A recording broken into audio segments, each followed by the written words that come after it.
মা তোমার রান দাও নাই, সকালে স্কুলে না খাইয়া গেলাম, আয় হায় রে তোমার রান দাও নাই, না খাইতে খাইতে আমার পেট বিষ করতেছে। পেট বেশ করলে আর আমি এখন কি করুম, ঘরে তো চাল নাই কে যে কটা রান দেয় খিলে স্কুলে পাঠাই দিমু। তার জন্য ওই বাচ্চা থেকে 2 কেজি চাল কর্জ করে নিয়ে হেরা রান্দা চড়াইছি। একটু টাইম তোমার কাকে হইতে থেকে বেড়াই হোগা, তারপরে খাই নি।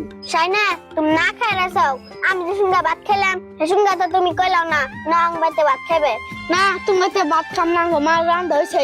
আর মা কি রানছাও? কি আর রান্ধুম, দুমরা বসতাছি। আমি ডেল তোমরা বাজিতে ভাত খাইম না, আব্বার কি পয়সা পাঠাবার নিকে কই হারু না। তোমার আব্বারে যে পয়সা পাঠাবার কমু, তোমার আব্বা তো কাম করা হারতাছে না। এই যে 2 মাস ধরে কেরালা গেছে, কাম নাই কা, বৃষ্টির জন্য বইয়ে রয়েছে, তার জন্যই তো পয়সা পাঠান হারতাছে না। এই জন্য তো নিরামিষ খান নাকি কতদিন ধরে, তুমি না বুঝো না কে? ও আব্বা বৃষ্টি মানে কাম করে আসতেছে না, আমি তো এটা জানি না। ও আমি না দে ব্যাখ্যা। ও বো, তুমি যে বুঝছো ওতে আমার ভাল লাগছে।